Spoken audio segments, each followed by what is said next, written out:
Malipayong adlaw na usab kaninyong tanan mga kaigsuonan. Niining panahon nga ginasaulog sa mga katawhan ang paghinumdum sa pagkatao sa atong Ginoo, muduyog sab ta og ginumdum niana tungod kay naa man gyud gipakatao. Gani dinhi ang atong leksyon karon nga ang Dios o ang Godhead nga naa diha ang God the Father, God the Son, and God the Holy Spirit. O ingon pa sa John chapter 1 verse 1 nga ang anak didto mo ginatawag ang pulong sa sinugdanan mauna ang pulong. In the beginning was the Word, and the Word was with God, and the Word was God. O diha mapaila ang pagka Dios unya diha sa verse 14 ug ang pulong nahimong unod ug ato nga nakita ang iyang himaya. Gani ang mga apostoles ug si Apostol Juan nag-ingon, we beheld his glory. Ug diha nato mapaila nga Dios nga nagpakatao, tinuod nga Dios nahimong matuod nga tao, si Ginoong Jesucristo. Apan sa bahin sa atong mensahe karong gabi mga kaigsuonan, dinhi kita karon sa Matthew chapter 9 kay ipamatuod na sab nato the demonstration of Jesus Christ about His deity through His omniscience. Nahuman naman tas milabay kadtong omnipotence o labawng gamanan, labawng pagkagamanan, karon dinhi nasabta sa nasayod sa tanan. Magabasa ako gikan magsugod sa Matthew chapter 9 verse 2. And behold, they brought to him a man sick of the palsy, laying on a bed. And Jesus, seeing their faith, said unto the sick of the palsy, Son, be of good cheer, thy sins be forgiven thee. And behold, certain of the scribes said within themselves, This man blasphemeth. And Jesus, knowing their thoughts, said, Wherefore think ye evil in your hearts? Ang Dios magapanalangin sa mga pulong nga atong gibasa.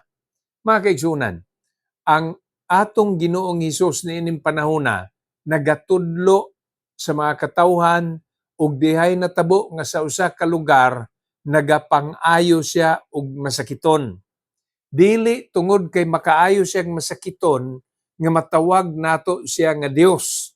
Ang sentro sa atong pagtuon karon mga kaigsuonan, diin siya nasayod sa tanan kung nakabaton niya ng attribute, kinaiyahan sa pagkasayod sa tanan, mauni ang sentro nga mopaila sa ato that Jesus Christ is the Son of God. He became true man, but He remains true God. Mao na ang atong tun-an. Busa usa ka adlaw ni ana nagapang-ayo siya og mga masakiton tungod sa kadaghan sa mga pasyente ug sa mga tao dihay usa pa ka masakiton nga dili na gyud nila pwedeng isulod. Og inyong mabaw-an dinhi nga kining maong masakiton ang iya sakit dire paralyzed. Kining pulong nga palsy ay pasabot niya nini wa na siya kusog nga mulihok sa bahin sa iyang lawas, paralyzed na, paralitiko. Kung mulingkod siya, diha na lang gyud dili na makalihok. O kung naa siya gahigda na lang gyud siya. O mo na iyang sitwasyon. Karon unang-una nga makita nato may tungod ni sa omniscience. Kining verse nga nag-ingon, Jesus seeing their faith. Ang pagtuo mga kaigsuonan dili gyud makita sa kasarangang tao. Di ko makita sa imong pagtuo. Igsuon. Mailhan ko lang ang imong matuod nga pagtuo kay doon ako'y makita sa imong binuhatan. Muna sa mga Kristohanon, let your faith be seen in your works. Dili nis pulong lang. Apan diha gyud na sa atong aksyon, diha sa atong binuhatan. Muna importante kayo nga aduna gyud kausaban sa atong kinabuhi. mga kaigsuonan nga nagpabiling karnal, mga kaigsuonan nga nagbugnaw kung nag-backslide. Balik kay ipakita nato atong matuod nga pagtuo pinaagi sa maayong binuhatan. Okay, balikan nato verse 2 sa Matthew chapter 9. Dihay nagdala og masakiton, paralitiko, naghigda lang sa iyang higdaanan, kama ang gisulti dinhi. Unya, matud pa sa balaang kasulatan, si Jesus nakakita sa ilahang pagtuo. Look at that. It is a reason that we believe that Jesus Christ is omniscient, nasayod gyud siya. Ug tungod sa pagtuo, tungod sa dakong pagtuo ni adtong nagdala, tungod sa pagtuo ni adtong masakiton nga miuyon siyang dadon, ingon pas bala ang kasulatan, their faith, ang ila, kadtong mga nagpasan, nagdala, kadtong mga nagbitbit sa kama, tabang og alsas kama. Mismo kadtong pasyente, their faith, ang ilang pagtuo, nakita ni Ginoong Kristo ug ang sulti kaniya, pagkalipay ikaw. Tungod kay ang imong sala gipasaylo. Tanawa ra gud ang pagtuo unsa ka gagamanan. Matud pas bala ang kasulatan, the just shall live by faith. Pagtuo. Ang mga nagpalibot, mga religious leaders ang uban nini, skribo ang sulti dinhi. Ang mga skribo usually writer, may sila yung mga scribe, nagalistas, mga pangitabo, but some and other people in the crowd are religious leaders. Dayon ang mga tao nag-ingon, kining tawhana nagapasipala. Kanang pasipala, dili lang na ingon nga nangilad. Apan dunay ngan nga imong ginadaot, mo na pasipalahan. Hibaw ang mga religious leaders, apil ning mga skribo, nga Dios ragyoy makapasaylo. Dios lang ang makapasaylo. Balikon nako. It is only God who can forgive sins. Apan miingon si Jesus, anak, be of good cheer, pagkalipay, kay ang imong mga sala gipasaylo. Ug ingon sila, nagpasipala gini. Mao ni ang gamiton nato nga argumento nga miangkon man si Jesus nga siya makapasaylo, nan Dios gayud siya. Kung makita lang, kung mabali lang sa mga skribo, ang dautan nilang ginahuna-huna nga nagpasipala si Jesus sa Dios nga maoray makapasaylo, kung mabali, kung maamguhan lang nila nga kining taong miingon ang imong sala gipasaylo, maugyod ang anak sa Dios ug Dios gyud usab. We believe on the deity of the Lord Jesus Christ. Kung ila lang nang naamguhan pod, wa nay lalis, wa nay kaguliyang pangmatabo. Apan dugang gipamatud-an ni Ginoong Kristo dinhi nga nasayod siya sa ilang ginahuna-huna. Tanawan ninyo mga kaigsunan ha, sa ilang hunahuna pa lang na, they said unto themselves, mao pa lang ni, naala silang hunahuna.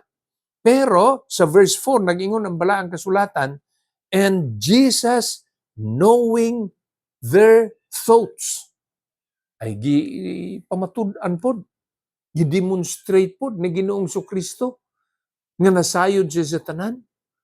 Hibaw man siya sa ilang ginahuna-huna, knowing their thoughts. Ingon pa si Ginoong Hesus, nganong nagunahuna man mo og dautan sa inyong kasing-kasing. Asa may mas madali? Kanang moingon nga ang imong sala gipasaylo o kanang moingon ako sa usa ka paralitiko nga mubangon siya, mubarug siya. Ang paralyzed, mga kaigsuunan, wa na gyud na. Why sensation? No feeling. You cannot move if you are paralyzed. Nga na, gyud dali ra na i-describe ug dali ra na to masabtan. Pagkahinumdum ko dunay mga estudyante, paminaw gani mo og dunay lecture ug dunay ginatudlo inyong magtutudlo. Kay adunay usa ka patriotic nga documentary film kaniadto. Unya mapul-an sila unsa man nang presensya diha ni Apolinario Mabini, magsigir maglingkod sa wheelchair. Wa kasayod, wa ka bati sa lecture sa teacher. Nga si Apolinario Mabini, utukan man siya. He is intelligent. But he is paralyzed. Mao na bitaw ang tawag sa iya, sublime paralytic. Mao na ang tawag sa iya. Bisan og paralyzed na laos pero ang utok hait gihapon, maayo gihapon. Mao na nga ang tao basta paralyzed na di na makalihok. Apan ingon si Ginoong Kristo, aron mapamatud-an. Akong basahon ha. Verse 6, but that ye may know that the Son of Man hath power on earth to forgive sins, then saith he to the sick of the palsy, arise, take up thy bed, and go unto thine house. Ingon pa si Jesus na may mga di matinuohon. Unya, sayod bang yun siya? Ingon siya, para mapamatud-an. Ingon siya, sultian nako ning nagmasakit kining paralyzed nga tao. Barog, pasana, dadang imong kama. Unya, pauli, lakaw og pauli. Ug ang tao ni barog. Diha dayon. Wala na'y mga sessions pa. Wa na'y ingon nga, uy, ipaagi siya nato ning proseso. Hikapon siya nato. Ato sa ning hiluton. Ato sa ning luwaan o niya hiluton. Wala na. But instantly, diha giayo ni Ginoong Kristo. Dili sa pag-ayo lang ang mupamatuod nga Dios siya.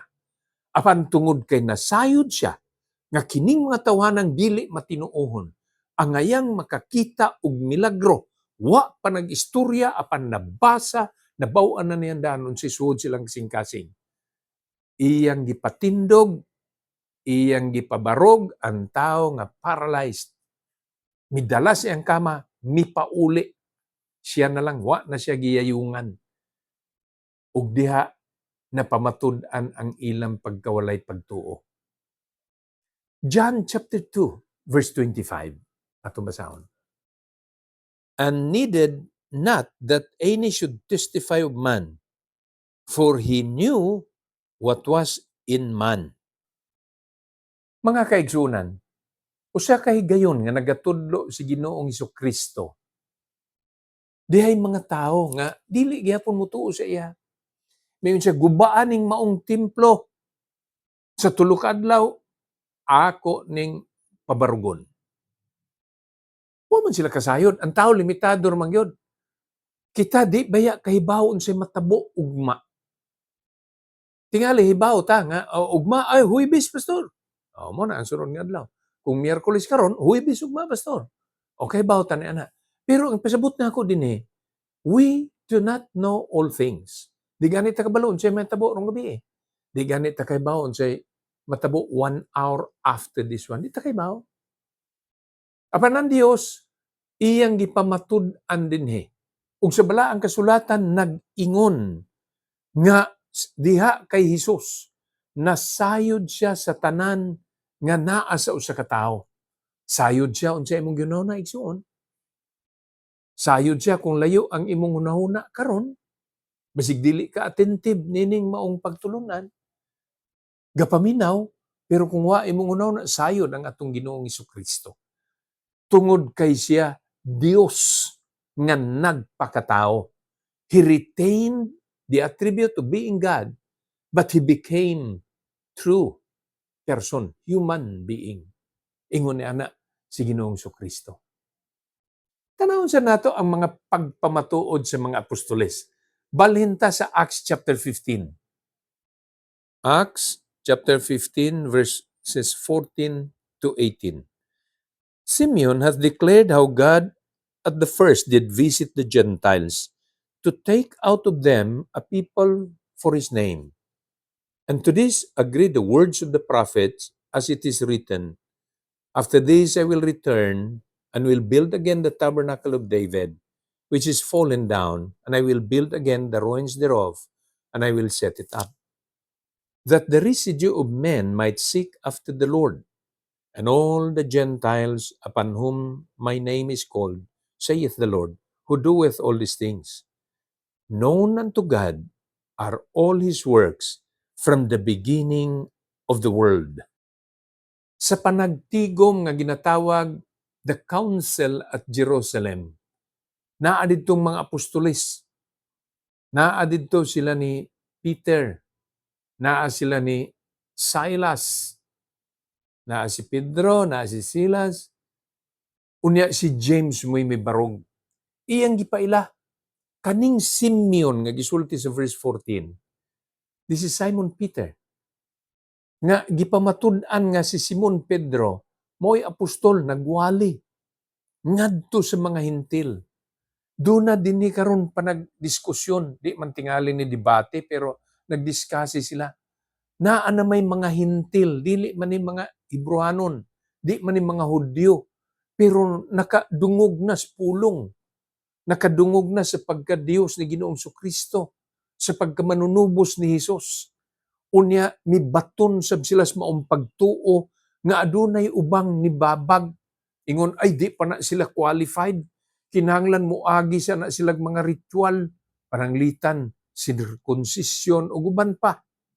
Apan dinhi gipamatud-an nga ang pagwali ngadto sa may balita sa mga hintil, pagtuo ug dili na sa mga ritual ug uban pang seremonyas. Mao ning misuod ning ginatawag nga legalismo. Ay kinahanglan po na i-circumcise na para tinuod yun.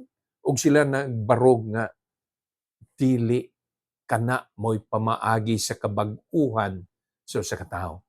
Unya diri sa verse 18, diha gipamatud-an mga kaigsuonan nga ang sulti dinhi, chapter 15 verse 18, nagaingon, nasayran sa Dios ang tanan nga binuhatan o kabuhatan gikan pa sa sinugdanan hangtod karon.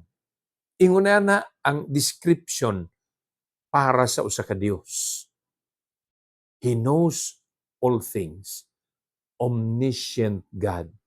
Tungod kay si Ginoong Kristo nagbaton usab sa maong kinaiya. Wa pa kasulting tao, sayod na siya. Wa pa nakalitok ang taog pulong, hibaw na siya.